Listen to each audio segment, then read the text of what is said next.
Vos problèmes de fatigue peuvent venir de ce que vous buvez ou ne buvez pas.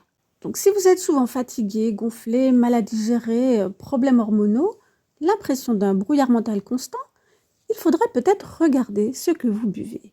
Parce que l'eau, ce n'est pas juste pour se désaltérer. Déjà, il faudrait en boire. C'est le carburant numéro 1 de votre corps. Et dans bien des cas, un carburant pollué, ignoré ou mal utilisé. Comme Hanan, qui, comme beaucoup de femmes, buvait à peine 2 verres par jour. Et encore. Pourquoi? Elle disait souvent « Sinon, je dois aller aux toilettes 10 fois par jour » et ça l'ennuyait constamment. Résultat, fatigue chronique, migraine, digestion difficile, douleurs articulaires, jambes lourdes et j'en passe. Et surtout, un corps en souffrance silencieusement. Parce que quand vous ne buvez pas, vos cellules s'assèchent, vos déchets stagnent, votre cerveau tourne au ralenti, votre foie peine à vous détoxifier. Et là, c'est l'épuisement par la déshydratation. Il faut faire aussi attention à la température de l'eau que vous buvez. Comme Marianne qui a bu un grand verre d'eau très froide et voilà boum, malaise, vertige, coup de fatigue violent. Pourquoi? Mais c'est parce que l'écart de température brutale entre l'eau glacée et les 35 degrés extérieurs a chamboulé tout son système digestif. Le corps a dû réchauffer l'eau à 37 degrés, donc perte d'énergie immédiate. Et même sans canicule, l'eau trop froide est une agression chronique pour le système digestif. Elle ralentit l'assimilation, affaiblit la rate, crée des ballonnements et fatigue donc tout l'organisme. Et donc c'est pareil lorsque vous mangez une glace par exemple. Alors si vous le faites, ce sera vraiment très rare. Petite astuce, vous pouvez mettre les pieds dans l'eau tiède pendant ce temps-là pour aider à réguler. Alors oui, là il fait chaud et justement vous devez boire plus que d'habitude. Votre corps perd de l'eau par la sueur, la respiration et la digestion. On me demande souvent la quantité d'eau à boire, on entend tout et son contraire. Moi, j'ai une règle simple. Vous prenez votre taille, vous la transformez en millimètres et vous rajoutez 200. Si vous faites 1,60 m, cela équivaut à 1600 millimètres et vous rajoutez 200, ce qui équivaut à 1800. Et c'est la quantité que vous devez boire, 1 litre 800. Ça, c'est si vous ne faites pas de sport, si vous n'avez pas d'autres problèmes de santé et si vous mangez assez équilibré. C'est clair que si vous mangez plus de féculents, d'aliments secs, votre corps aura besoin encore plus de boire. Comme pour les animaux qui mangent des croquettes, et seulement ça, il faut plus boire. N'oubliez pas que les personnes aussi âgées ont besoin de plus d'eau, surtout qu'elles n'ont pas toujours la sensation de soif. Et d'ailleurs, si vous attendez d'avoir soif pour boire, c'est que c'est déjà trop tard. Vous êtes déjà en déshydratation. Il faut boire avant d'avoir soif parce que votre corps en a besoin. Lorsqu'il fait très chaud, une chose que vous pouvez faire, c'est un petit peu de minéraux dans votre eau. Mais pas n'importe lesquels, n'achetez pas n'importe quoi, des eaux de toutes les couleurs, des produits chimiques, non. Quelque chose de pratique, par exemple, c'est l'eau de mer.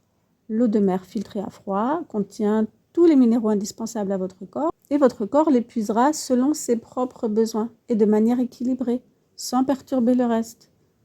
Parce que les minéraux fonctionnent par paire. Donc si vous en prenez plus de l'un ou de l'autre, ça va perturber tout le système.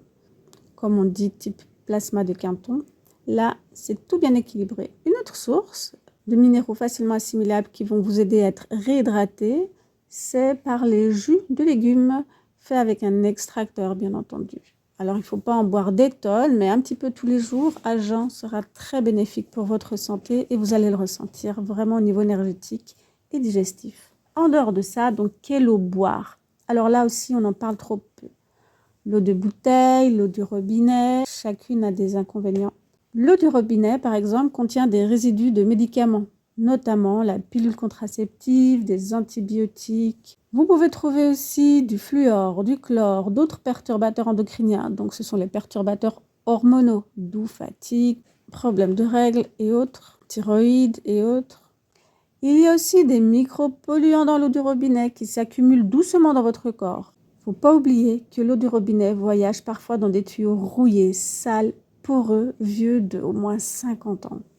Alors, cette eau, elle ne tue pas immédiatement, mais elle vous encrasse lentement. Elle fatigue votre foie, dérègle vos hormones, fragilise votre microbiote. Donc, ce petit monde de bactéries indispensables à un bon état de santé et intestinal. Donc, que faire dans ces cas-là? Optez pour une eau filtrée.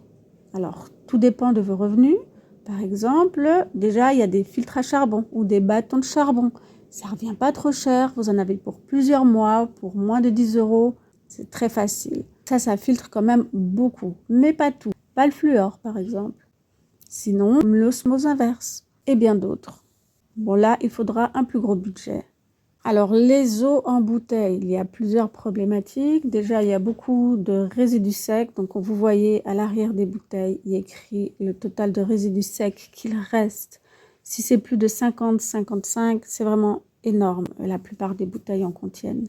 Il y a aussi le problème du plastique, rempli de perturbateurs qui vont passer dans l'eau. Donc, ne réutilisez déjà jamais de bouteilles. En plus, elles sont parfois stockées à la chaleur, ce qui va faciliter encore le transfert des perturbateurs dans l'eau.